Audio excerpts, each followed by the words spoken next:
इतिहास खुद को दोहराएगा। ट्रंप की छटपटाहट है, मिडिल ईस्ट में एटमी बर्बादी की आहट है। ईरान और इजराइल के बीच बढ़ते तनाव ने परमाणु युद्ध की आशंका को जन्म दे दिया है। न्यूक्लियर वॉर क्या होकर रहेगी, ये अब दुनिया इस पर आशंका जता रही है, डर है दुनिया को। ईरान की हाइपरसोनिक मिसाइलें इजराइल के लिए खतरा हैं और इतना ही नहीं, न्यूक्लियर अटैक की धमकी भी दी जा रही है। और उधर ट्रंप जल्द से जल्द इस युद्ध को खत्म कर देना चाहते हैं, चाहे सरेंडर करवाकर या फिर किसी भी कीमत पर जीत कर। लिहाजा अमेरिका एक बार फिर हिरोशिमा नागासाकी दोहरा सकता है। हिरोशिमा नागासाकी दोहरा सकता है, जिसकी जो छाप है आज तक जापान में देखने को मिलती है।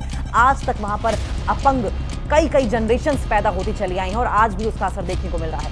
क्या वही हाल ईरान का भी करने वाला है अमेरिका? हालांकि अमेरिका ऐसा करेगा नहीं, क्योंकि बैकलैश पूरी दुनिया से अमेरिका को झेलना पड़ेगा। इजराइल और ईरान की जंग की घड़ी की जो सुई है वो बहुत ही तेजी के साथ आगे बढ़ती चली जा रही है, तेज होती चली जा रही है। और इस वॉर में परमाणु की एंट्री की आशंका ने दुनिया को तो डरा कर रखा ही है, भयभीत करके रखा है।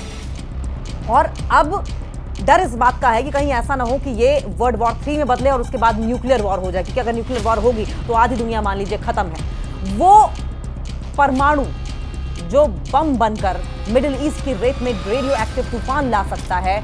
जैसे जैसे दोनों के बीच छड़ा युद्ध बढ़ता जा रहा है, वैसे वैसे इस जंग में न्यूक्लियर बारूद का इस्तेमाल होने की आशंका भी बढ़ती चली जा रही है। एक तरफ ईरान की हाइपरसोनिक मिसाइलें इजराइल के मिलिट्री बेस, पोर्ट और अस्पतालों तक पर कहर बनकर टूट रही हैं। ईरान की न्यूज एजेंसी और ईरान के मंत्रालय ने, ईरान की मिनिस्ट्रीज ने एटम बम के धमाके की धमकी दी है, वार्निंग दी है। और वहीं दूसरी तरफ आप ये खबर सुन रहे हैं कि उस वक्त अमेरिका में डोनाल्ड ट्रंप ईरान को लेकर कोई बड़ा निर्णय लेने के मूड में है। हालांकि डोनाल्ड ट्रंप जो है वो इस वक्त बहुत कंफ्यूज दिखाई दे रहे हैं। वो हर बात पर मे बी कहते हैं। वो कहते हैं कि 2 हफ्ते में डिसीजन लेंगे। उन्हें ये पता होता है कि आयतुल्लाह खमेनी कहाँ छुपे हुए हैं, लेकिन उनका कहना है कि हम मारने के मूड में नहीं है, जो हमारा मन आएगा वो हम करेंगे। आशंका इस बात की भी कम नहीं है कि ट्रंप ईरान के फोर्डो एटमी सेंटर को खत्म करने के लिए अपने GBU-57 बंकर बस्टर बम के इस्तेमाल को हरी झंडी दे सकते हैं। आइए जानते हैं कि ट्रंप का एक फैसला कैसे मिडिल ईस्ट में एटमी बर्बादी की आहट बन जाएगा। ईरान की न्यूज एजेंसी अरबिक और ईरान की ministry of culture and Islamic guidance के एक्स हैंडल पर एक वीडियो जारी हुआ। इसमें ईरान के फौजी जनरल की वर्दी पहना हुआ एक शख्स न्यूक्लियर रेडिएशन के निशान वाली मिसाइल के मिनिएचर को सहलाता हुआ नजर आ रहा है। इस वीडियो के साथ अरबी और अंग्रेजी में लिखा है मे बी, यानी कि ऐसा हो सकता है। मे बी का मतलब क्या है? क्यों बार बार ट्रंप मे बी करते रहते हैं? सवाल यह है कि ईरान की न्यूज एजेंसी और एक सरकारी मंत्रालय से जारी एक सांकेतिक वीडियो का मतलब क्या है? इस वीडियो के साथ लिखे गए मे बी का मतलब क्या है? क्या ये वीडियो ईरान की तरफ से एटमी धमाके की धमकी है? पर सवाल यह है कि कैसे? अगर ईरान ने अभी तक एटम बम बनाया ही नहीं है तो ईरान की सरकार एटमी धमकी कैसे दे रही है? और क्या वाकई ईरान ने एटम बम बना लिया है? ईरान ने टेल अवीव से लेकर हाइफा तक को अपनी हाइपरसोनिक मिसाइलों से दहलाकर दिखा दिया है कि वो इजराइल के मजबूत मिसाइल डिफेंस सिस्टम को भेजने में सक्षम है। ईरान की ज्यादातर बैलिस्टिक और हाइपरसोनिक मिसाइलें ऐसी हैं जो वॉरहेड के तौर पर एटम बम ले जा सकती हैं। तो क्या इजराइल पर बरसती ईरानी मिसाइलें मिडिल ईस्ट की रेत पर अब केवल बारूद नहीं, एटमी बर्बादी की आहट है? कहां से मिल रहा है ईरान को कॉन्फिडेंस? सवाल यह है कि ईरान को एटमी धमकी वाला कॉन्फिडेंस कहां से मिल रहा है? अमेरिका के दुश्मन नंबर 1 रशिया से, अमेरिका के दुश्मन नंबर 2 चाइना से, या फिर डॉलर के लिए कुछ भी बेच देने वाले और एटम बम का ब्लैक मार्केट चलाने वाले पाकिस्तान से? दुनिया ने देखा है कि आदत से मजबूर आसिम मुनीर ने हर बार की तरह अमेरिका के डॉलर के लिए व्हाइट हाउस जाकर ईरान का सौदा कर लिया है और इसलिए अब ईरान को पाकिस्तान से किसी तरह की मदद मिलना मुमकिन नहीं है। लेकिन रशिया और चाइना से ईरान को लगातार मदद दी जा रही है। यही मदद अब मिडिल ईस्ट के रेत में एटमी गुबार उठा सकती है। एक तरफ हाइपरसोनिक मिसाइलों से इजराइल को दहला रहा ईरान एटम बम के इस्तेमाल की धमकी दे रहा है, दूसरी तरफ अमेरिका ईरान की न्यूक्लियर साइट्स को मिटाने की तैयारी कर रहा है। यानी कुछ भी हो सकता है, मिडिल ईस्ट में रेडिएशन लीक होने और एटमी तबाही होने की आशंका बहुत ज्यादा बढ़ गई है।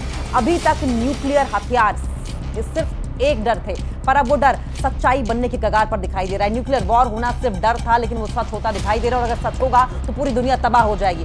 अब इस वॉर में एटमी ब्लास्ट के खतरे की एक नहीं 5 बड़ी वजह है। पहली वजह न्यूक्लियर ब्लास्ट के खतरे की जो 5 बड़ी वजह है, उनमें से पहली यह है कि ईरान ने एक मिनी एटम बम का वीडियो जारी किया। ईरान की ओर से मिनी एटम बम का वीडियो जारी किया गया है। डिफेंस एक्सपर्ट्स का दावा यह है कि ईरान के पास 9 परमाणु बम की क्षमता है। ये दूसरा। तीसरा, ईरान आपात स्थिति में, इमरजेंसी सिचुएशन में टैक्टिकल न्यूक बना सकता है।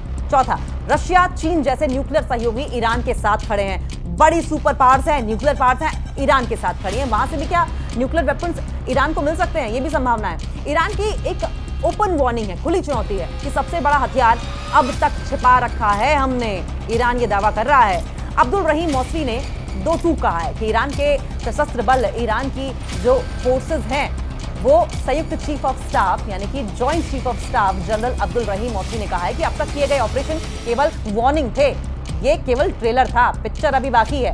वार्निंग दी और रोकथाम के लिए ये वार्निंग दी गई थी, लेकिन इजराइल क्योंकि नहीं माना है तो अब सजा दी जाएगी। इसलिए तेल अवीव और जाफा के निवासियों को अपनी सुरक्षा के लिए उन क्षेत्रों को छोड़ने की सख्त चेतावनी दी जा रही है। इजरायली प्रधानमंत्री नेतन्याहू की पाशविक इच्छाओं का शिकार न बने, इजराइल के लोग जो हैं वो बेंजामिन नेतन्याहू के बहकावे में ना आए, ऐसा कहा गया ईरान की ओर से। इजराइल के इंटेलिजेंस एजेंसी मोसाद का इनपुट है कि ईरान न्यूक्लियर बम करीब करीब बना चुका है, जबकि पेंटागन का इनपुट यह है कि ईरान के पास न्यूक्लियर बम बनाने की टेक्नोलॉजी है। कुछ महीने पहले IAEA ने यह बताया था कि ईरान परमाणु बम बनाने के लिए 80 से 90% यूरेनियम का एनरिचमेंट कर चुका है, और यही वजह है कि इजराइल और अमेरिका ईरान के तमाम परमाणु फैसिलिटीज को, न्यूक्लियर फैसिलिटीज को तबाह कर देना चाहते हैं। अभी तक अमेरिका इस ऑपरेशन में शामिल नहीं हुआ है, लेकिन ट्रंप के तेवर बता रहे हैं कि वो ईरान को लेकर अमेरिका का एक्शन प्लान तय करने वाले हैं, डिसाइड करने वाले हैं। अभी इजराइल को बैकडोर से मदद की जा रही है, लेकिन अब ट्रंप के तेवर बता रहे हैं कि ईरान में कुछ बड़ा होने वाला है। जैसे ईरान के तेहरान में हिरोशिमा जैसी तबाही हो सकती है, ईरान के कौम में नागासाकी जैसा विस्फोट किया जा सकता है, और ये अमेरिका तबाही ला सकता है।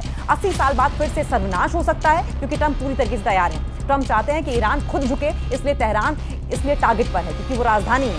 सारी मिनिस्ट्रीज, प्रशासनिक इमारतें, एडमिनिस्ट्रेटिव बिल्डिंग्स और हेडक्वार्टर्स वहीं पर हैं। बात सिर्फ इतनी नहीं है, तेहरान में परमाणु फैसिलिटीज भी हैं। ट्रंप चाहते हैं कि ईरान खुद झुके, अपना न्यूक्लियर प्रोग्राम रोके, लेकिन अगर नहीं झुका तो ट्रंप का अगला कदम होगा इतिहास बदल देना। ट्रंप का टारगेट नंबर 1 ईरान का फोर्डो एटमी सेंटर है, क्योंकि ईरान का ये इकलौता ऐसा एटमी सेंटर है जहां इजराइल का हर बम, हर मिसाइल आकर फेल साबित हो रहे हैं। इजराइल के डिफेंस सिस्टम नाकाम हो चुके हैं, हथियार भी खत्म हो रहे हैं, लेकिन अब भी ईरान के पास मिसाइलों की बड़ी खेप मौजूद है, और ऐसे में ट्रंप जल्द से जल्द युद्ध को खत्म करना चाहते हैं, चाहे सरेंडर करवाकर या फिर किसी भी कीमत पर जीत कर। यह नतीजा हासिल करने के लिए अमेरिका एक बार फिर हिरोशिमा नागासाकी दोहरा सकता है।